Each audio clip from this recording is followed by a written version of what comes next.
Thank you all for coming. Thank you. And thank you for joining on Zoom. It's pretty special to have old friends and new friends all able to be here together. So, I think backpacking makes us more human.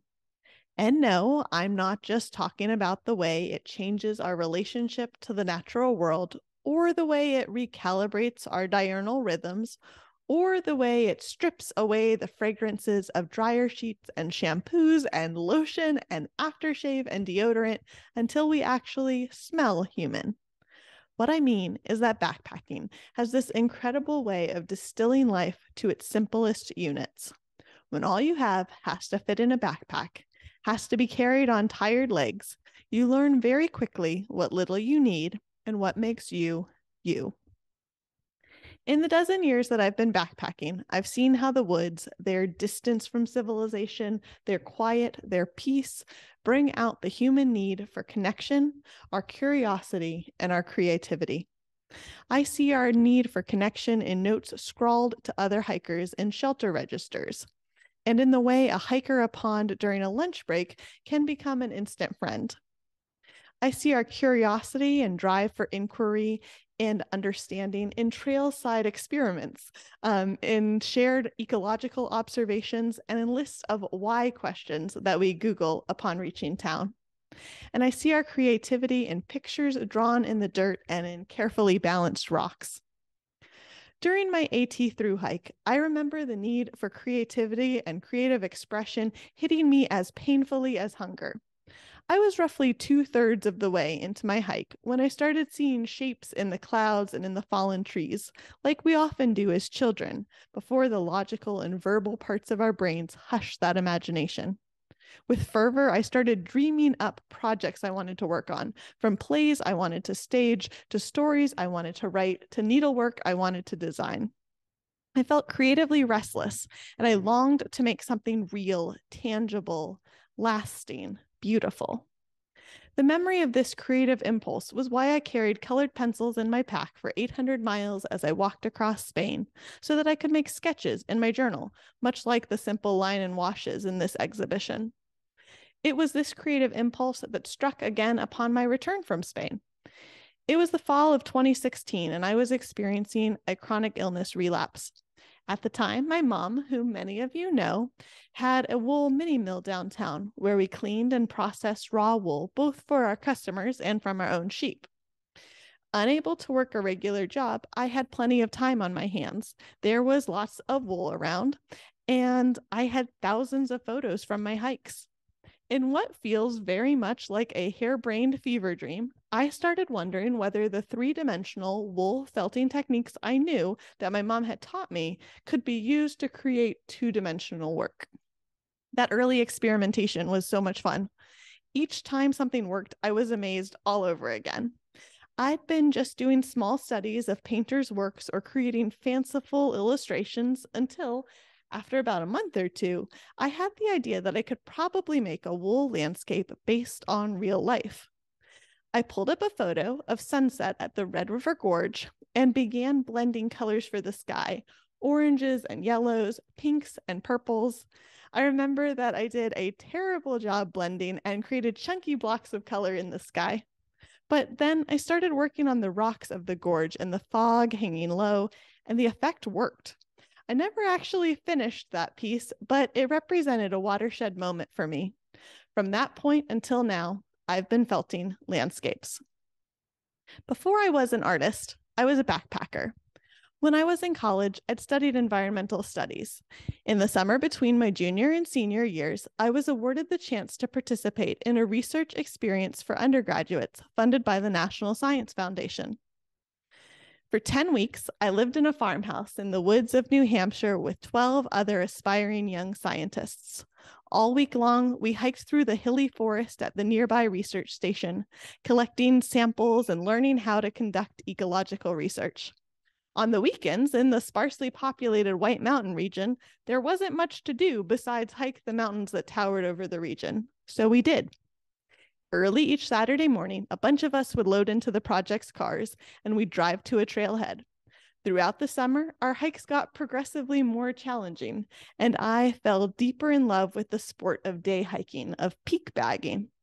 On one hike, while summiting one of the White Mountain 4,000 footers, I stepped aside to make room for a man with a pack, a giant pack, to pass me. I asked the resident New Englander in our group why this man was carrying such a large load. And my friend explained that he was probably an Appalachian trail hiker who'd spent the summer walking here from Georgia. I was amazed. So someone could spend the whole summer, every day, 6 months, doing what we had done that day. I wanted to be part of that. So as soon as I finished my last final exam the following spring, I packed my backpack and boarded a train bound for the Appalachian Trail. It didn't matter that I'd never actually gone on a backpacking trip before. By the time my classmates were walking across the stage, I was on single track, headed north to Maine. The rest is history. My backpacking adventures serve as the inspiration for my art, not only in terms of their subject matter, but also the sense of exploration they engender. When I'm on the trail, I'm in no rush to get to camp, and I often opt for a longer break in the middle of the day. As a result, I hike early in the morning and late into the evening, which allows me to witness landscapes when the light is at its most beautiful, soft and golden, and highlighting the features of the land. This schedule also ensures I get lots of solo time and see plenty of wildlife, but that's another story. So when I get back to Kentucky, the real work begins. First, I comb through my photos, journals, and sketches from the trail to find a moment I'd like to focus on. Sometimes I'll create a series of feltings from the same trail, which allows me to relive the adventure. Other times, I'll jump from one location to another in subsequent feltings, creating the pieces that interest me at a given time. I have a long list of must felt someday places, and it's just a matter of seeing which place comes up next in the queue when inspiration strikes.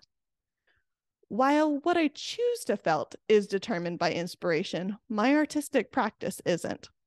I'm a big believer in process goals, so as long as my health allows, I show up in my studio every day and felt for several hours. Before I leave the studio for the day, I make a few notes about where I'd like to start the following day. As a former bio major, I think of this as lowering the threshold energy for me to get started the next morning. Something that people often ask is how long it takes to complete a given felting, which is a complicated question to answer. I know how many hours I spend actively inserting wool into the canvas for each landscape, but that doesn't begin to tell the whole story. For one thing, it ignores the years of practice that have brought me to this point in my craft, and it ignores the time I spend thinking through each felting. When I felt, I work from my own library of reference images. On any given hike, I take thousands of photos. I don't bring nice camera equipment with me on my hikes. However, one of my rules about backpacking is not to walk past pretty places. When I come upon a beautiful or interesting spot, I always stop for at least a few minutes and work to absorb my surroundings, to take the space in, to stamp it in my memory. But when my memory fails, I have my photographs to fall back on, to remind me and fill in the gaps. From the summer of 2017 onward, I've taken photos with an eye to what I'd like to felt, but photos from before then are fun to work from as well. By working with my own photos, I know the context of the scene, what exists beyond and outside of the photograph's frame. Felting from my own photos also allows me to have already done part of the work before I get to the studio, selecting the subject and the composition at least within the realms of what's offered by the natural world. Thus far, I have been generally quite faithful to my reference photos in terms of lighting and color in an effort to present detailed scenes and to tell my story accurately. But I've begun to loosen this tether to realism in my non-felting time in the studio, and I would like to experiment with some deviations going forward. So once I've chosen a photograph I'd like to interpret on wool, what does the felting process look like? First, I should give some credit where credit is due. While fiber art is having a renaissance of sorts lately, felting, the process of tangling fibers into a fabric, is decidedly not a new art form. It's believed that felting can be traced back to 6500 BCE. Felted fabrics have served as garments, shelters, and art. Traditionally, felting has referred to wet felting, where hot water and agitation, with help from a third ingredient ranging from soap to urine that alters the pH of the mixture, transforms loose wool into a fabric. I find wet felting fun and exciting, and I have a couple of projects in the works that incorporate wet felting techniques. However, the precision afforded by needle felting is unparalleled. Needle felted works remove the element of chance from the process and enable the artist's hand to be more easily seen. In my studio, I have over-the-door fabric shoe racks filled with a rainbow of dyed wool.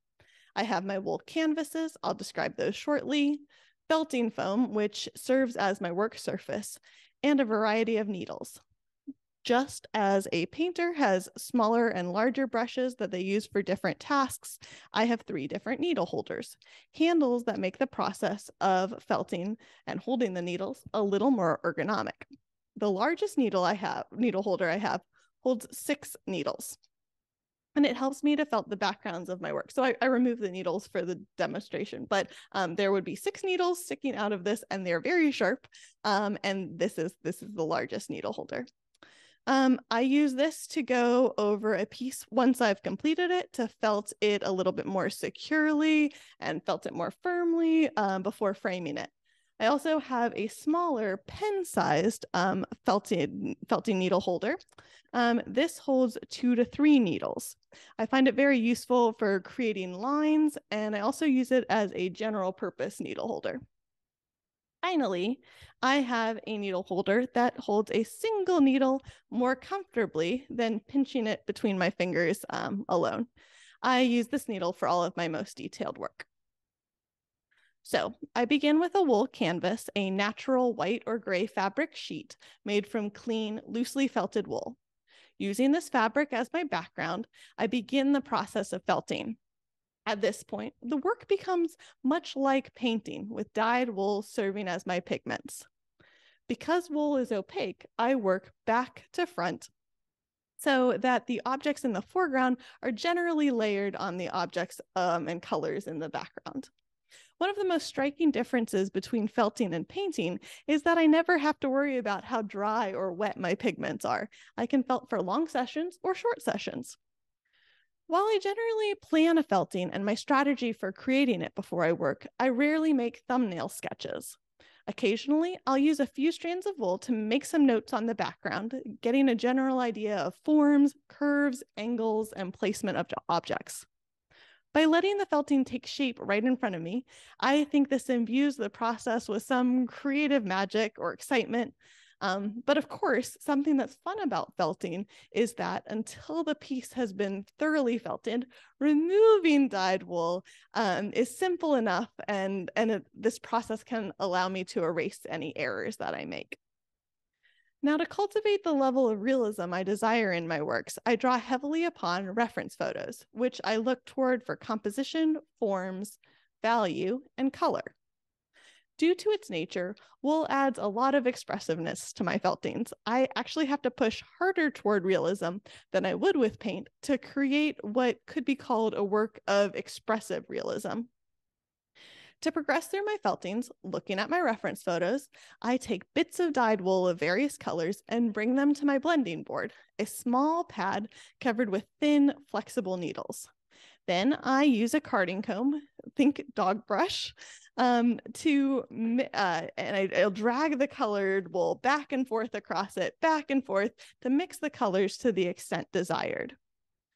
When I've studied the works of the great impressionists or created looser feltings, I incorporate more optical mixing than you'll see in most of my current body of work. If you were to look closely at one of the other feltings, you'd be able to see a variety of colors of strands of wool in any given area.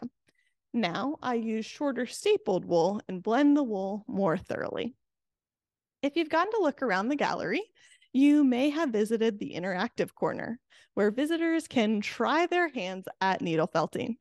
In that area, there's a collection of dyed wool roving. These days, I use a much more extensive palette than when I was starting out, but I still rarely use anything, as a painter would say, straight from the tube. Any region of one of my feltings selected at random was probably made by a combination of 2 to 6 different colors of wool. This enables me to create subtle shifts in color to define the forms of the objects in a felting. Something that I found interesting is that, much as a painter may combine a chosen color with every other color in a painting to create a cohesive overall painting, the same technique is effective with wool. They're stuck again. There we go. Now, that isn't to say that wool and felting is the perfect medium. In fact, most of the challenges I faced as a felter come from working in an uncommon medium. Just figuring out how to finish and frame the works has required a lot of thinking and research. Originally, I'd tried hanging them from drapery rods or stretching them like canvases, but neither produced the desired effect. Eventually, I settled on adhering them to a board and then getting them professionally framed. I think this creates a polished effect, and I like the combination of wool and wood. Now, that's not to imply that there aren't also challenges in the studio. I mentioned the strength of wool's opacity earlier, but that characteristic can also be problematic. For example, if I'm trying to achieve certain effects, say without the ability to create a glaze or a wash, I can't easily change the colors of a felting. The closest I can get to replicating a glaze is by thinly applying short stapled wool atop a different color of wool. I think I achieved an effect similar to a wash in the distance from the top of the knife's edge. The opacity of wool has also meant that I've needed to think carefully about various characteristics of the bodies of water that I felted. What is the substrate of the water body? How clear is the water? Is the water moving? Is it reflecting the sky or the surroundings? In one of my early pieces, On the Shore of Ray Lakes, I created a clear alpine lake. In several of the feltings in this exhibition, you can see the sky reflected in the surface of the water. My wool backgrounds themselves have also proven quite challenging. For one thing, when I begin to felt on them, they're not completely felted into a dense fabric. This sponginess gives me the flexibility of felting layers and fine details into them without the felting becoming overworked, at which point it would be so dense that I couldn't get my fine needles through it precisely. But the sponginess also means that the canvas often stretches a little bit as I work it, necessitating the frequent evaluation of the overall effect. Rather than working on an easel, though, my elbow is in a more ergonomic position when I work at a table. Because I generally work quite large, I struggle to see the whole felting at once in my small studio, so I have to take breaks to mount it on a wall to assess it and note what I need to adjust. It's taken me a while to figure out a system that works for me, and in that time, my work has changed too. As I mentioned, I found my way to landscapes pretty early, but I began my artistic journey much as a novice painter does. While a painter often learns to paint by creating studies of the works of masters, I began learning how to felt by doing my best to replicate in wool the works of the great painters. I made a full-size Starry Night, Monet's Cliff Walk. I remember feeling utterly amazed when I found out that the eye in the cliff walk could interpret an area of darker wool felted there as the cliff's shadow. As I learned, my feltings grew in both complexity and size. I found that there was so much information that I wanted to convey in a felting, and I needed a larger canvas to enable me to fill in those details. I found that the amount of information, the precise details that I can depict in a given size felting is equivalent to what I could do in a smaller painting. For example, what I might be able to interpret a given scene similarly in an 8x10 watercolor and in an 11x14 felting. I enjoy dabbling in other media. When questions have arisen in my work, I've sought out answers in other media, learning how oil or acrylic painters or even embroidery artists deal with a particular problem. A major point a major turning point for me came during the pandemic when I had more time to focus on felting. In 2019, I'd been amazed by the expansive landscapes I'd found on the Arizona Trail. When I'd returned, I'd wondered whether I could create a felting large enough to allow someone who hadn't been there to get a sense of how it felt. When I started creating Alamo Canyon Panorama, I was terrified by how huge it was. The blank wool stretched nearly as wide as I am tall, and I had to just keep working at it little by little, trusting that eventually it would come together. When I finished and stood back to find that I'd felted what to me looked like a window into the desert Southwest, I was so excited. Since then, I've created many more large format works and panoramas, which have demanded that I grow as an artist to be able to felt them. Looking forward, my to felt list is almost as long as my to hike list. There was a point on the Pacific Crest Trail last summer when I was like, I have to get home. There are so many more things that I want to felt. I have enough photos to last me for 5 years. So there will be more feltings of backcountry landscapes from the places I've been and the places I will be walking through. And now that I've put in the work to learn the rules of this medium, I'd like to break them a little. I've been doing some experimentation in terms of color and abstraction, and I'd like to continue playing with those ideas and seeing where that play takes me. I definitely have some long-term dreams in that direction. In the nearer term, I'm hoping to have some dedicated time this year to focus on creating a novel body of work that celebrates the details of the natural world. To date, most of my feltings have interpreted vast backcountry landscapes, sometimes even panoramas. But when I'm backpacking, I enjoy the little trailside miracles at least as much as those stunning views.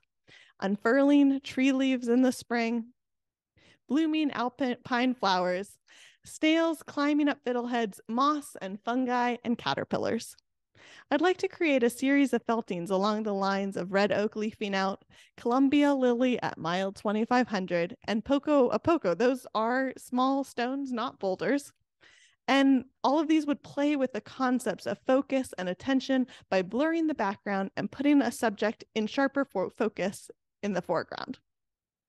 In looking at the natural world in this way and seeing the trees within the forest, I think we can be more in touch with our childlike wonder and curiosity. And I suppose that brings us full circle. Curiosity, connection, and creativity. Perhaps art, like backpacking, makes us a little more human too.